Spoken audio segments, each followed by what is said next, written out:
Opa, tudo bem? Vamos começar aqui rapidão. Começar aqui do básico, né?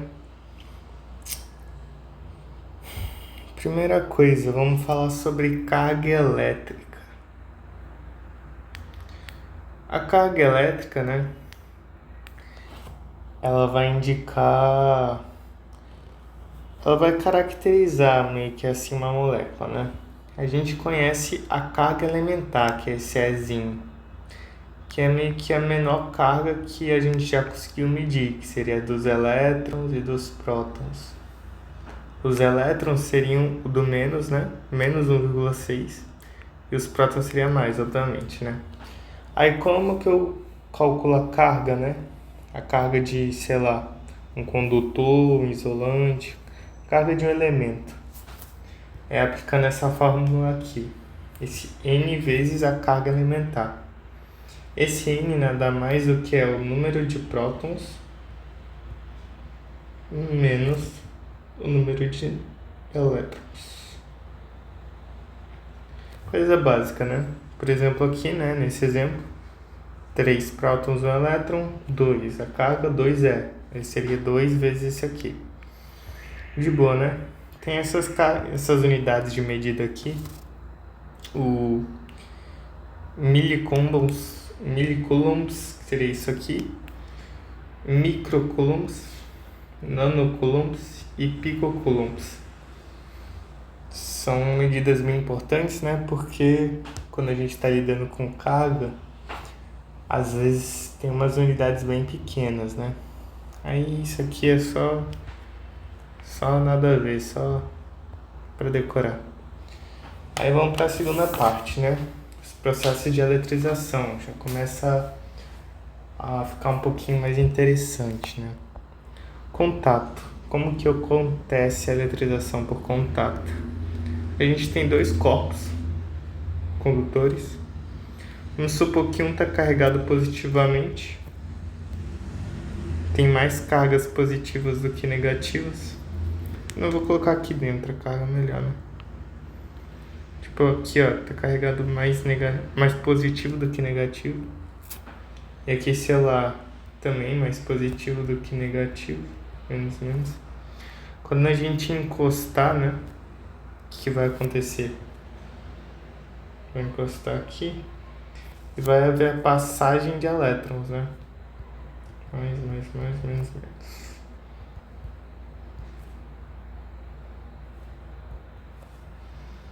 E aí, a gente sabe o que vai acontecer, que após a eletrização por contato, a carga que tem depois, né? Vou colocar aqui o mais para ter a mesma carga, que tem a carga Q. Aqui vai ter carga Q sobre 2, sabe? Quando a gente tem eletrização por contato, né? Que seria meio que a carga final, vai ser a carga 1 mais a carga 2.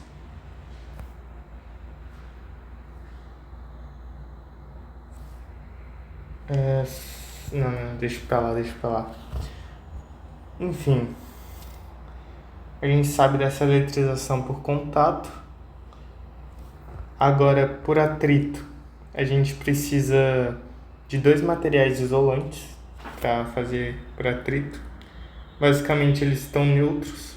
Vamos supor que a gente tem um bastão e um pano. Eles estão neutros.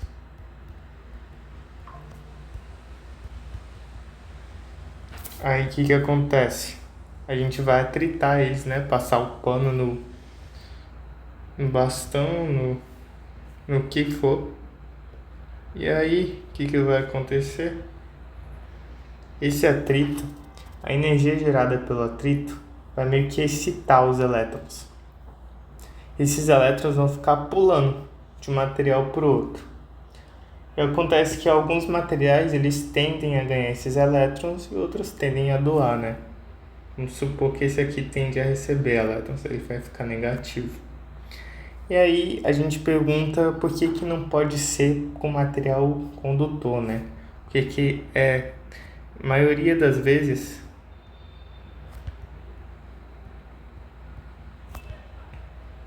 o material é isolante. Porque se fosse condutor, não ia dar certo, vamos dizer assim. A gente pode colocar aqui, ó, a diferença de condutor e isolante. O condutor é aquele que permite, ou seja, ele não tem resistência, tipo, ele permite a liberdade da carga. E o isolante, ele meio que ele prende a carga, ele limita o movimento da carga, né? Então, quando a gente está fazendo essa eletrização por atrito, a gente tem condutor ao invés de isolante. Quando você faz o contato assim, as cargas vão ficar indo de um lado, indo para o outro, e essa concentração de carga, por exemplo, não vai ocorrer, sabe? Vai ter uma desorganização tão grande que, por exemplo, como aqui perdeu elétron, aqui vai ficar positivo, aqui vai ficar negativo. Às vezes a gente nem tem essa carga aqui quando é condutor, isso que eu estou falando. Então lembra, quando é atrito, majoritariamente os materiais são isolantes. A indução é um negócio mais legal, né? A indução é quando eu tô com um negócio neutro aqui, um condutor, né? Neutro de preferência, para dar liberdade para as cargas. E aqui eu tenho um cara negativo aqui, né? Um cara negativo. E aí quando eu aproximo esse cara do corpo neutro, o que acontece? Vai ocorrer a indução. Vai puxar cargas positivas. Não puxar no caso, né? Esse lado vai ficar positivo. Por quê? Porque essas cargas irão repelir essas negativas aqui.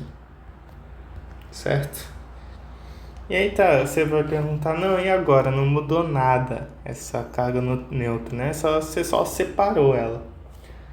Só que se eu aterrar esse cara aqui, ó, o que acontece? Aterramento, qual que é a finalidade do aterramento, né? É zerar o potencial. Eu vou falar do potencial mais pra frente, né? Mas para eu zerar esse potencial, eu deveria puxar os elétrons aqui, ó. Eu quero tornar essa parte neutra. E aí tá, né? Aí vai puxar os elétrons e no final o que vai acontecer? Esse cara que tá neutro vai puxar os elétrons dele e esse cara vai ficar mais positivo. Ele tá sem elétrons, então de neutro passou para positivo. Então a indução em si, ela não faz nada com a carga, ela só separa, né? Mas se tu aterrar, aí sim. Aí tem o caso da indução total, que eu tenho dois caras um dentro do outro, né?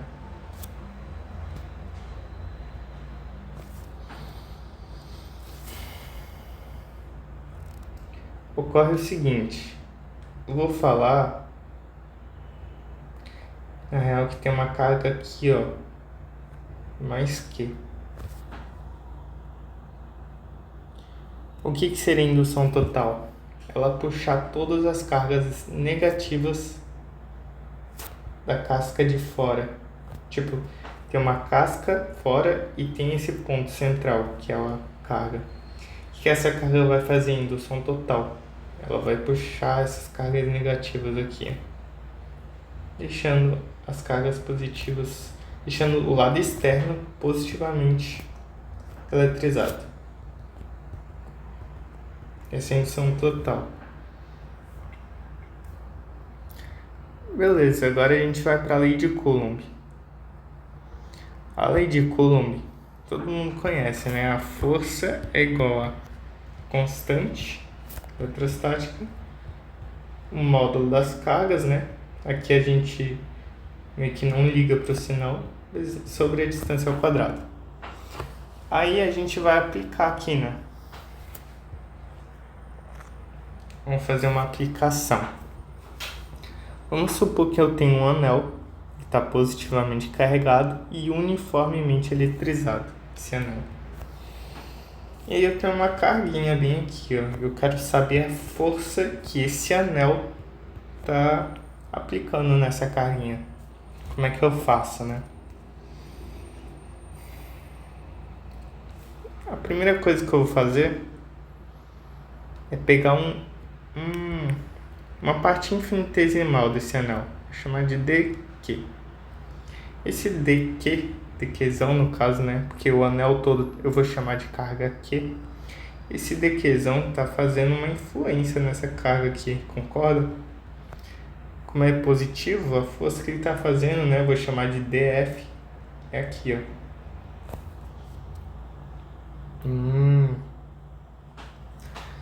Mas você concorda também que vai ter outro dq simétrico a esse aqui lá em cima? Qual que é a influência dele, né? Aqui, ó. Outra dF. Então, se eu colocar um ângulo-θ aqui, ó, e eu decompor essas forças, fica dF seno θ e aqui dF seno θ. Ó, vai cortar. Aqui fica 2dF cosseno θ. O que a gente percebeu aqui, né? Que cada componente daqui vai ter uma simétrica do outro lado, né? Já que é uma circunferência, ela permite a gente afirmar isso, por simetria. Então agora ficou bem fácil, né? A gente sabe que o dF resultante, né? A força vai ser 2dF vezes cosseno θ, dF resultante, né? Esse dF é a força elétrica. Esse dF resultante seria se fosse essas duas carguinhas somente. Só que eu coloquei esse D, porque a gente quer o todo. Então o que a gente vai fazer? A gente vai integrar dos dois lados. Então, força resultante, eu vou colocar o que é constante para fora, né? Vai ficar 2D cosseno θ, a integral de dF. Aí a gente vai abrir isso aqui, né? Vai ficar força resultante igual a 2D. Quanto é que é o cosseno de θ? Eu vou chamar isso aqui de x. E aí, isso aqui é o θ, né? Vou chamar isso aqui de R. Poxa, então, se eu chamar isso aqui de L, cosseno θ vai ser x sobre L, né? X sobre L. Integral de... Como é que é a fórmula da lei de Coulomb? É K dQ, porque peguei desse cara aqui, com a influência do Qzinho, sobre L ao quadrado.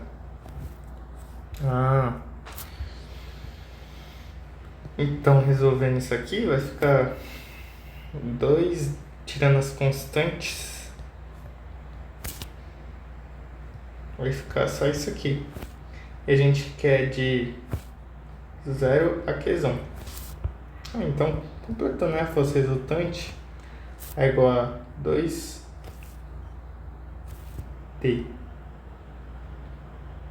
kx Q sobre L a terceira. Só que tem como a gente fazer uma arrumação aqui, né? Esse x, o que ele é? Não, na real, esse L, né? O que ele é? Força resultante vai ser 2... Esse L vai ser isso aqui, ó. R ao quadrado mais x ao quadrado. Isso tudo a terceira. Fechou? Essa aqui vai ser a força resultante.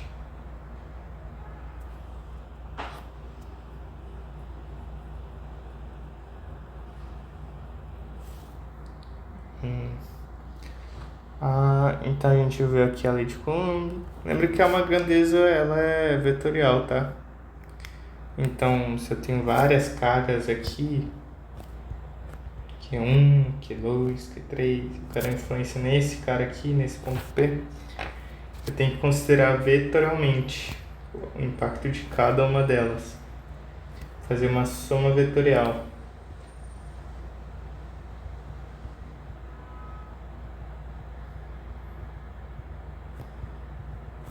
Entendeu?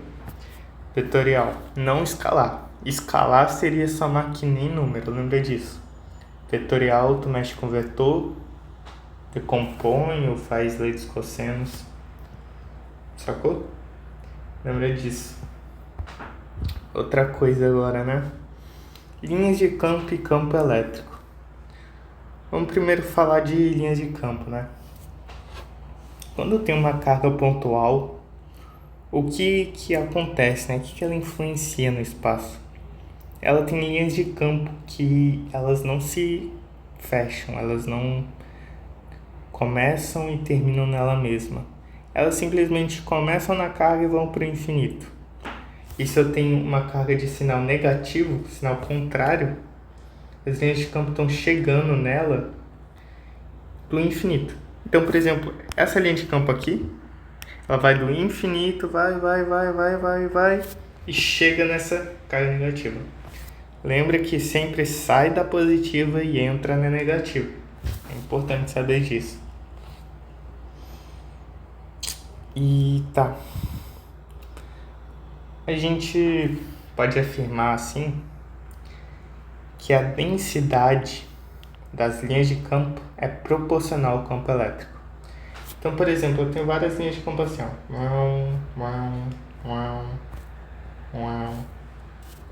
Linhas de campo. Aonde que o campo elétrico, eu vou escolher um ponto aqui, ó. A, B ou C. Qual desses pontos o campo elétrico ele é maior? A, B ou C. Isso aqui é linha de campo.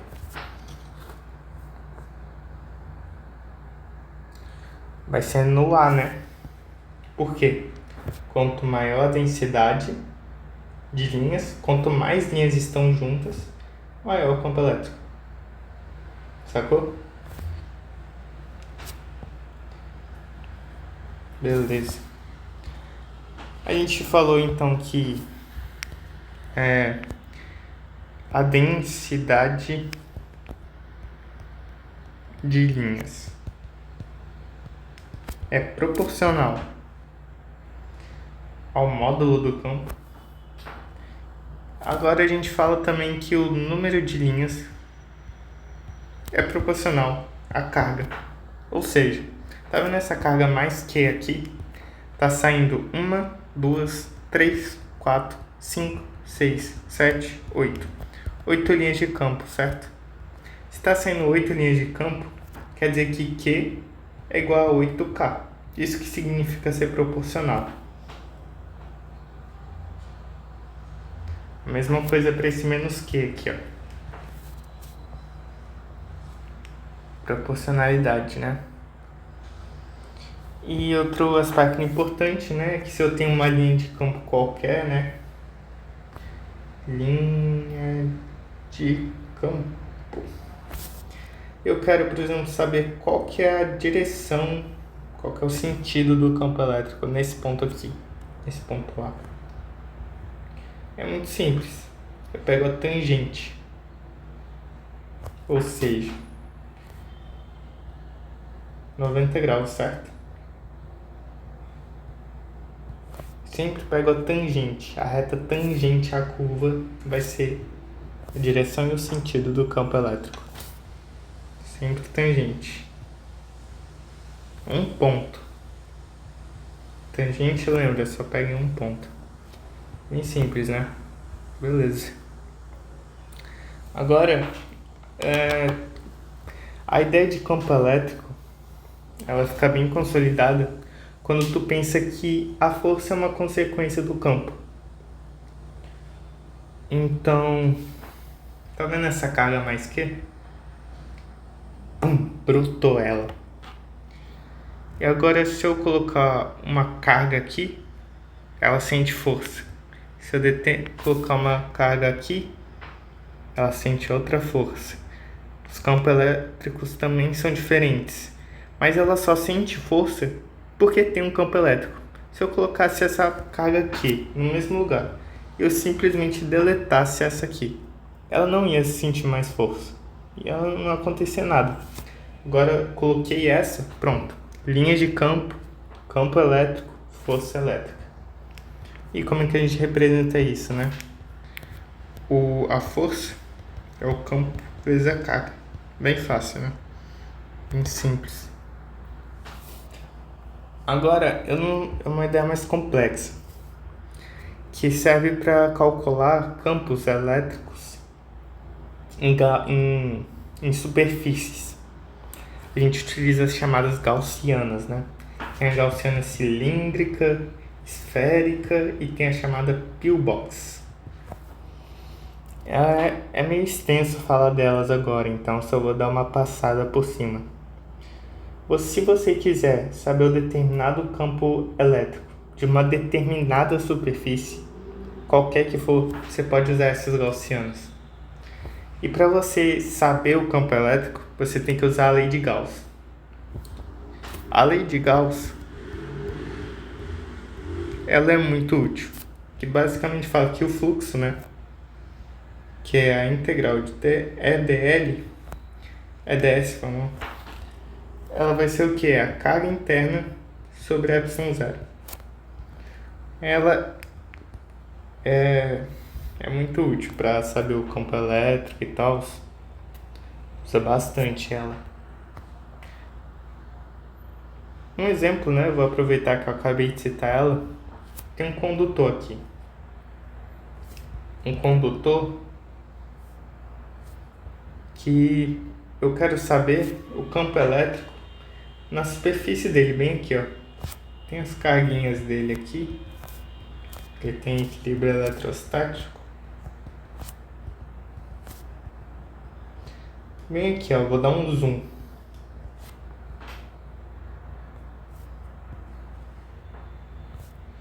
Eu vou ter um campo elétrico saindo aqui, ó. Eu quero calcular ele. Como é que eu faço? Muito simples. Eu uso a chamada pillbox. Que é um cilindro, só que bem pequenininho. Sacou? Eu coloco ele aqui entre a gaussiana. E aí, como é que eu sei o campo? Muito fácil. Vou chamar aqui que ela tem altura H, né? E ela tem área aqui. Então, o fluxo, né, EdS, vai ser igual a carga interna sobre epsilon zero.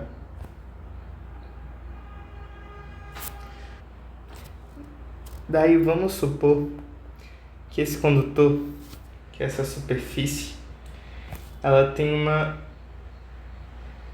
densidade superficial de carga sigma. Sigma seria o quê? A carga sobre a área. E eu tenho essa areazinha que eu quero descobrir. Então, basicamente vai ficar o campo, que é a mesma coisa, ds, igual a Q interno. Como é que é? Lembra disso aqui, ó?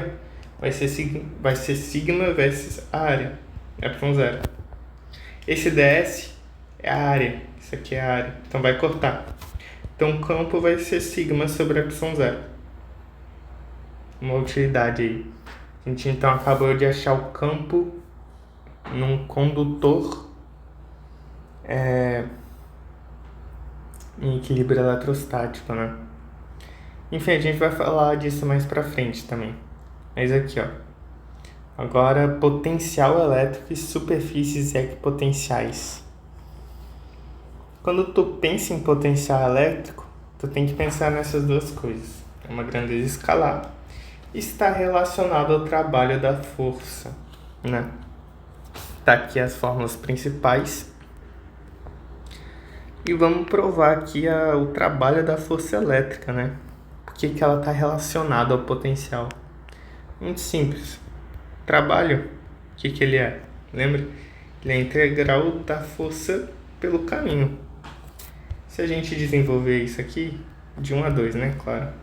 vai ser K, Q1, Q2, R ao quadrado, vezes dl, de 1 a 2. Isso aqui vai ser K, Q1, Q2, integral de 1 a 2, de 1 sobre L ao quadrado dl. Bem, isso aqui, a integral de 1 sobre x ao quadrado dx, é igual a 1 sobre x no intervalo especificado, que seria de 1 a 2. Então, vamos colocar aqui, né? Seria menos, no caso. Então, o trabalho vai ser K, Q1, Q2, aí vai ficar menos 1R2, menos 1R1. Isso aqui vai ser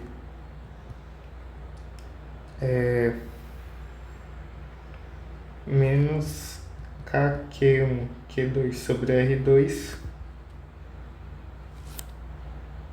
menos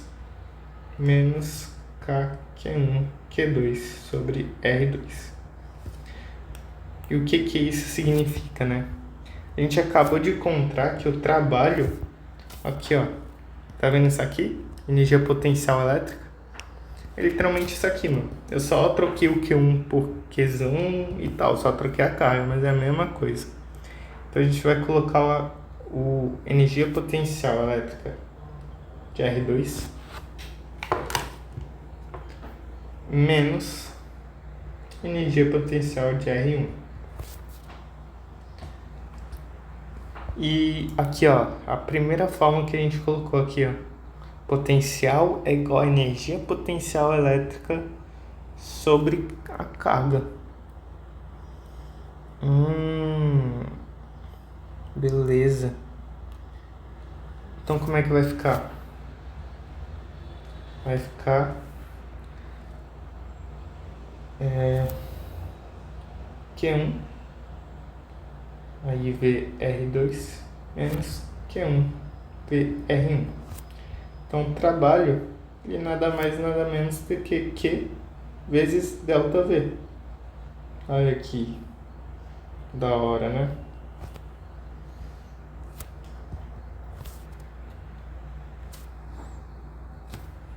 Lembra que eu tenho duas cargas, Q1, Q2. Quem eu estou movimentando do ponto 1 ao 2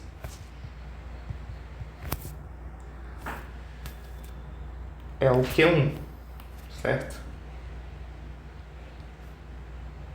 Ele está do ponto 1, ele vai até o ponto 2. Beleza? O ponto 1 está se movendo graças ao trabalho da força elétrica. Vou deixar esse cara fixo, né? Porque em tese era para ele se mover também.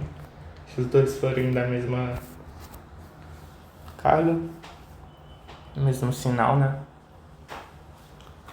Vou beber água aqui.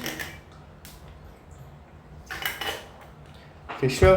Esse negócio de potencial, trabalho da força elétrica, deu para entender, né? Superfície equipotenciais, né? Pelo nome, mesmo potencial. Como é que eu sei que tem o mesmo potencial? Muito fácil.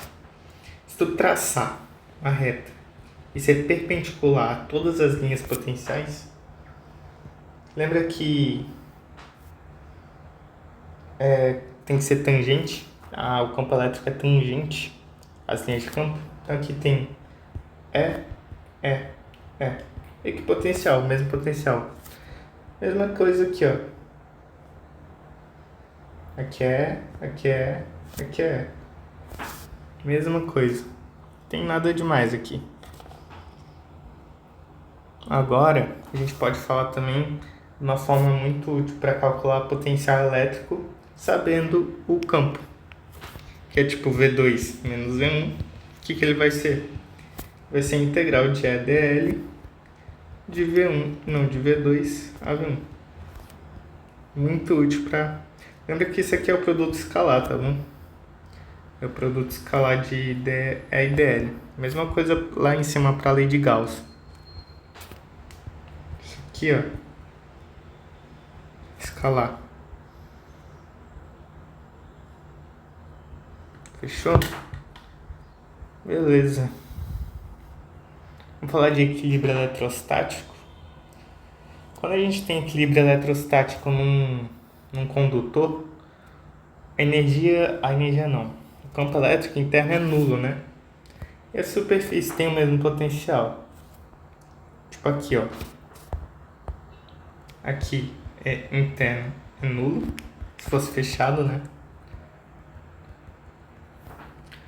E aqui tem o campo que a gente já calculou. Tem aqui, né, o campo que a gente calculou da superfície de um condutor em equilíbrio eletrostático. Tá. Vamos falar quando a gente tem esse cenário aqui. A gente tem dois objetos, dois corpos, um neutro e um com carga mais Q. E aí eu ligo entre eles um fio condutor. E eles passam a ter carga Q1 e Q2. E eu quero saber essas cargas aí.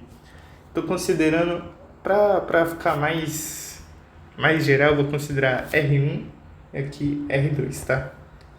Aqui ficou com R1 e aqui R2. São os raios das esferas, vamos dizer assim. Duas esferas. E aí uma tem R1, R2 e aí a carga mudou, né? Como é que eu faço para calcular essas cargas aí? Bem, primeiro ponto, a gente tem que parar para pensar o que está acontecendo, né? O que está acontecendo? Basicamente, está acontecendo um equilíbrio eletrostático, né? Que elas estão tentando igualar o potencial e com isso as cargas estão passando por esse fio condutor. Beleza? Então vamos anotar isso, né? Equilíbrio eletrostático, então potencial é igual. Então potencial de 1 é igual ao potencial de 2. Ué, potencial, qual que é a fórmula? Q, K sobre o R. Isso para uma esfera. Lembrando que para uma esfera aqui de raio R, potencial no seu interior, como é que é? QK sobre R, beleza? Então, só tacar na fórmula aqui. QK1 sobre R1 igual a QK2 sobre R2. Descobrimos então que Q2 é igual a Q1 vezes R2 sobre R1. Qual que é a segunda coisa que a gente pode afirmar que está acontecendo aqui? A carga de antes. Você concorda que é a mesma coisa da carga depois? Ela não mudou nada não, mano. Só tá transferindo elétrons aí, mas a carga é a mesma. Então como é que fica? Q é igual a Q1 mais Q2. Fechou. Essas duas expressões já matam o problema. Que se tu substituir aqui, vai ficar Q1 mais Q1 R2 R1. Q é igual a Q1 R1 mais R2 sobre R1. Então Q1 vai ser Q vezes R1 sobre R1 mais R2. Acabou. Q2 vai ser o quê? Vai ser Q R2 R1 mais R2. Pronto. Legal, né? Descobriu as cargas. Vamos só pensar nesse negócio que... Tá, se eu tenho um condutor em equilíbrio eletrostático, o campo no interior dele é nulo. A gente calculou o campo nas proximidades, mas e o campo bem na superfície dele? Ó, aquele campo que a gente calculou, o que significa? É o campo bem aqui, ó, bem... A gente não está calculando aqui, não, a gente está calculando próximo, bem próximo. Como é que a gente calcula nele, né? É o que eu vou mostrar aqui agora. Eu simplesmente recortei uma parte do condutor, tirei fora, mano. Aí o que vai acontecer? O condutor é basicamente isso aqui. Então as linhas de campo tendem a fazer isso aqui. Elas querem sair do condutor. Eu chamei isso aqui, isso tudo, de E2. Essa partezinha, ela vai ser assim, né? Vai ter um E1 aqui, um E1 aqui. que é esses dois. Então, vamos lá. Você concorda que o módulo de E1 é igual ao módulo de E2? Por quê, né? Porque aqui, ó, vamos olhar só para essa parte de trás. Se eu juntasse essa parte que está faltando com o condutor, o campo interno não ia ser zero? Ora, se o campo interno seria zero, então isso aqui tem que cancelar. Não? Se isso aqui cancelar, eu garanto que o campo elétrico é zero. Isso aqui cancela, então só significa uma coisa. O campo elétrico de um é igual ao campo elétrico do outro. Esse é o primeiro ponto. Segundo ponto é que tá. Agora vamos ver o de fora. Esse campo elétrico ele continua, tá? E aí você vai parar para pensar que não, a gente já utilizou aqui, mas ele continua. Ele tem impacto nos dois. Então o externo vai ser E1 mais E2. Mas a gente já calculou esse externo, né? Voltando aqui. Aqui, ó, esse é o campo elétrico nas proximidades do condutor, que é sigma sobre ε0. Então fica bem fácil agora, né? Sigma sobre ε0. Colocando isso aqui, fica aqui 2E2 é igual a quanto? Isso aqui.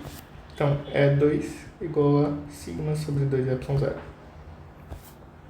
Com isso a gente descobre qual que é o campo nas proximidades do condutor, né? Proximidades não. Na superfície do condutor. Legal, né? Agora, quase finalizando, poder das pontas e blindagem eletrostática, né?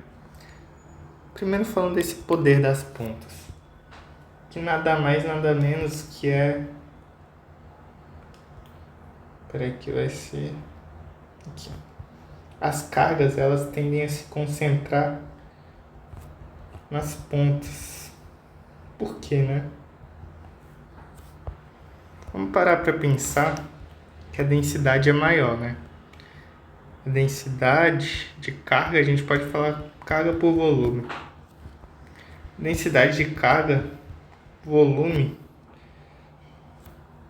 Vamos pensar que isso aqui são mini círculozinhos, né?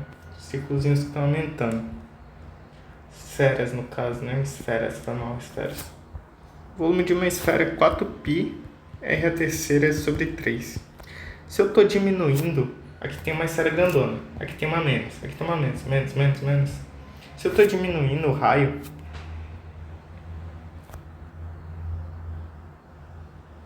a carga vai ter que aumentar. Por quê? Porque a densidade ela é constante, já que o condutor está em equilíbrio eletrostático. É uma das características. A densidade é constante, o campo elétrico interior é nulo. Sacou? Outra maneira de explicar, né? Outra maneira de explicar seria o aumento do campo elétrico. Como está aumentando as cargas, está aumentando a densidade de linhas. Se está aumentando a densidade de linhas, está aumentando o campo elétrico. Mas como é que está aumentando o campo elétrico? É por causa desse sigma aqui. É a densidade superficial de carga. Por causa desse cara aqui. Mas enfim. Basicamente é uma regrinha que fala que quanto mais pontiagudo, né? Maior vai ser a concentração de cargas. Nada mais que isso. Agora vamos falar dessa blindagem aqui, né? Vamos supor que esse carinha aqui, ele está dentro de um condutor em equilíbrio eletrostático e cai um raio. Esse raio ele espalha carga aqui, ele deixa muito negativo e tal.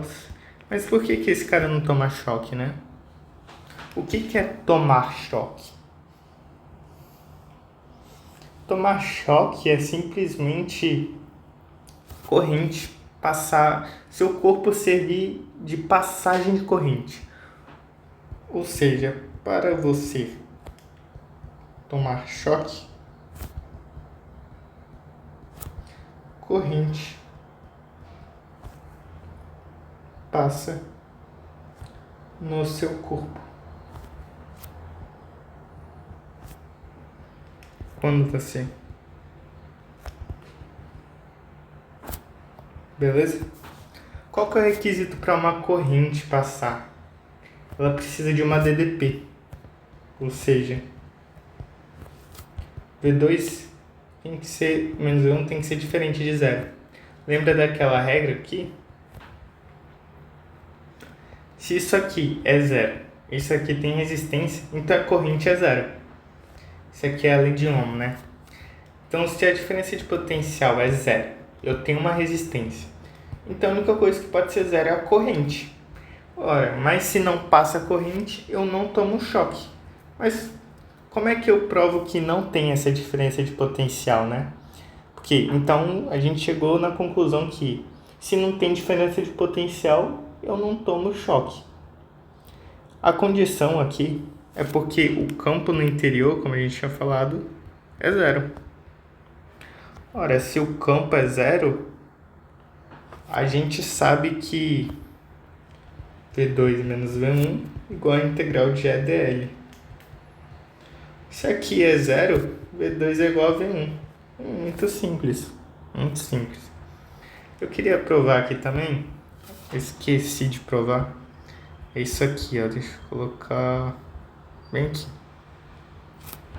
V2 menos V1. Quando a gente tem uma equipotencial, você concorda que o campo elétrico ele é constante? Quando o campo elétrico ele é constante, posso tirar ele daqui, ó, da integral de 2 a 1 dl. Vou colocar assim, fica melhor. Ora, mas isso aqui é simplesmente falar que é o delta S, né? Colocar delta D, colocar D o que você quiser aqui. Então a gente chega na forma que... Oh, peraí, foi mal, falei errado. Ainda tem o escalar aqui. Então fica E escalar D. Mas quando a gente... O que significa esse escalar, né? Seria o escalar entre esses dois vetores. Então, por exemplo, se o vetor D está aqui, ó, esse aqui é o DL, esse aqui é o DE, esse aqui é o E no caso, esse aqui é 90 graus. Cosseno de 90 é quanto? Zero. Então não tem diferença de potencial. Mas eu quero, por exemplo, aqui, ó. Tum. Não, foi mal. O que eu quero é o caso em que eles são perpendiculares. Perpendiculares não. Quando tem 0 graus entre eles. Quando o vetor do campo elétrico e o vetor do distanciamento da posição, eles estão com 0 graus. Então fica V2 menos V1 igual a E vezes D vezes cosseno de 0 graus. Então ΔV é igual a ED. É outra forma, né? Esqueci de falar ela, mas ela é bem importante também. Certo? Isso aqui é uma curiosidade, né? Importante, eu acho que é decorar essa forma aqui, é mais útil. Mas aqui então a gente respondeu, né? Porque esse cara não toma choque. É porque o campo interno é nulo. Se o campo interno é nulo e isso aqui acontece, ora, se aqui é zero, isso aqui também é zero. Mas se isso aqui é zero, a corrente é zero também. Se a corrente é zero, eu não tomo choque. Só isso. Bem simples, né? Mas agora esse passarinho aqui. Ele pousa naqueles fios de energia, tá ligado? Por que esse cara não toma choque, né? Bem, eu vou chamar isso aqui de dr. A gente tem a seguinte operação, né? V2 menos V1 igual a integral de E dl 1 e 2. Não, foi mal, 2 e 1.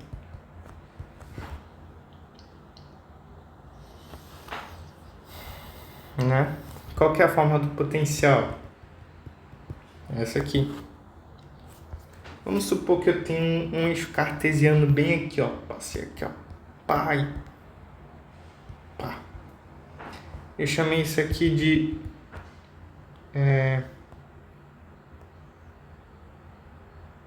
Isso aqui vai ser R2, isso aqui vai ser R1, certo? O que a gente fala aqui então? R1 vai ser R2 mais DR. Mas esse DR ele é muito pequeno, cara. Muito pequeno mesmo. Então o que vai acontecer? A gente vai substituir aqui na fórmula R2 menos R2 mais DR. Isso é igual a RDL de 2 a 1. O que acontece? Como DR é muito próximo de zero, ou seja, R1 é muito próximo de R2 mais DR, ele tende a zero, isso aqui é praticamente a mesma coisa. Praticamente igual. Então esse aqui vai cortar. Se isso aqui corta, quer dizer o quê? Quer dizer que isso aqui vai acontecer a mesma coisa. É igual a zero, igual a zero, é igual a zero. Então não toma choque. Essa é a conclusão. Que não tem uma diferença de potencial aqui. É tão pouquinha essa diferença de potencial que ela não impulsiona o suficiente a corrente. Não o suficiente para tomar um choque. Beleza? Agora vamos finalizar esse último tópico, os capacitores. Sendo bem direto, os capacitores, qual que é a função dele, né? Armazenar carga. Quando você tem um circuito, você tem um capacitor, uma fém, uma resistência. Vamos supor que você acabou de ligar esse circuito. Esse capacitor está com carga zero. Quando você liga, a corrente vai passar e vai começar a carregar esse capacitor. Ou seja, no início, chamado de carregamento, o capacitor se comporta como fio liso. Beleza? Ele vai carregar. Aí ele carregou, atingiu a carga máxima. Qual que é a carga máxima dele? Lembra dessa forma aqui, ó. A carga máxima dele é C vezes a diferença de potencial. Beleza? Porque essa diferença de potencial atingiu a carga máxima.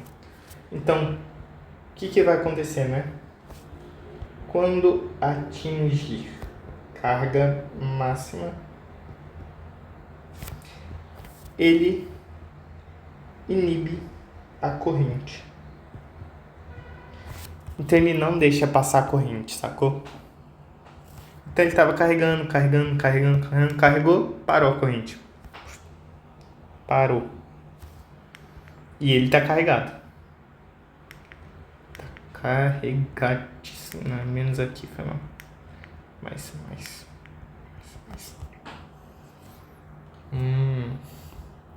Esse é o funcionamento do capacitor. Ele serve para armazenar carga e quando está carregado ele para a corrente.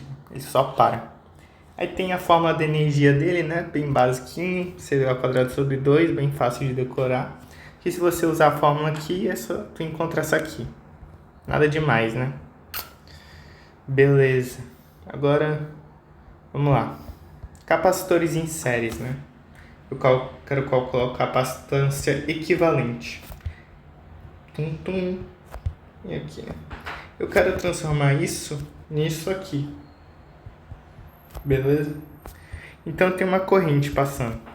Cara, se eu tenho uma corrente passando, ela vai passar nos dois. A corrente é a mesma. O que eu quero dizer com isso, né? A carga é a mesma. Beleza? A carga é a mesma. E a gente tem a diferença de potência aqui, ó. BA. Opa. E aqui também, AB. Essa diferença de potencial AB, ela vai ser aqui nesse primeiro. Como é que ela vai ser? Ela vai ser a soma desses dois. Então vai ser Q sobre C1 mais Q sobre C2. E nesse segundo aqui, ó, vai ser Q sobre C equivalente. Opa, mas eles são iguais, né? Então fica, se a gente cortar os Qs, fica 1 sobre C equivalente igual a 1 sobre C1 mais 1 sobre CO2. Bem facinho, né? É tipo dos resistores, só que o contrário. Agora, quando eles estão em paralelo, o que acontece? Quando eles estão em paralelo,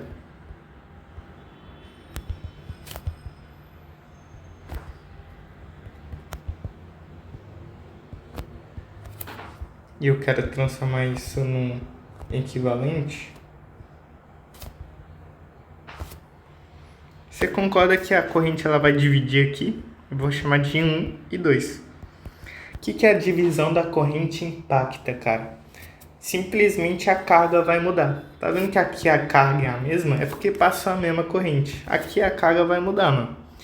Então, a gente sabe que VAB vai ser o quê? Vai ser Q1 sobre C1, que é aqui, né? Fiz aqui.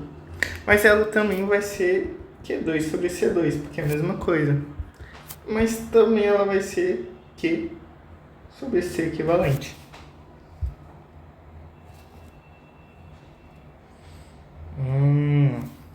E qualquer outra relação que a gente sabe é que o Q, obviamente, vai ser Q1 mais Q2, né? Porque vai somar a carga desse com esse para esse.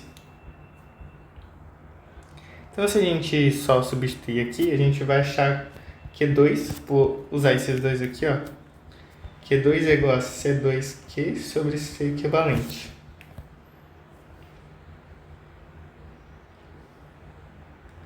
E agora esses dois aqui, ó. Q1 é igual a C1Q sobre C equivalente. Se a gente substituir esses dois carinhas nisso aqui, vai ser Q igual a C2Q, C equivalente, C1 mais C1, 2Q, C equivalente. A gente chega que C equivalente é igual a C1 mais C2. Fechou?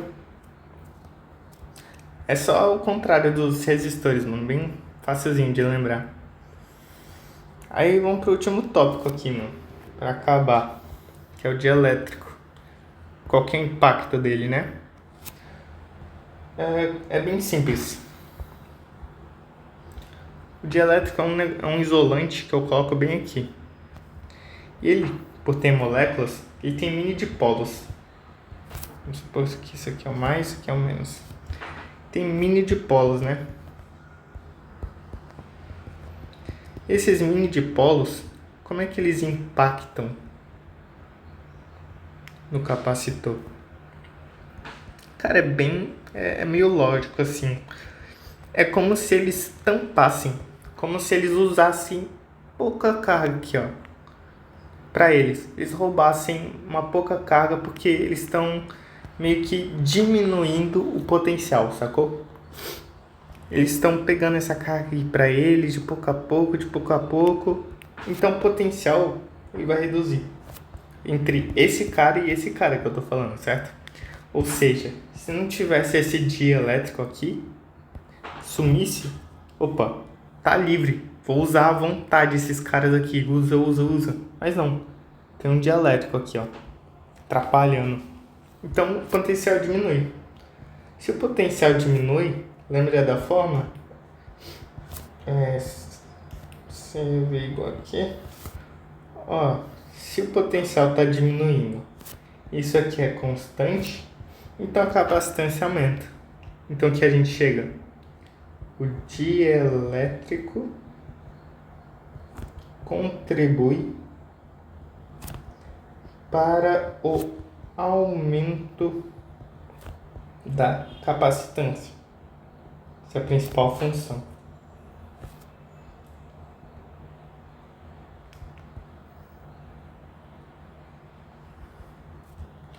E é isso, mano. Eu vou te enviar essas anotações aqui.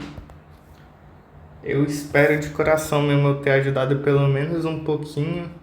Eu não ter sido muito confuso. Mas é isso, mano. Se quiser mais alguma coisa, só fala. E é isso. Valeu.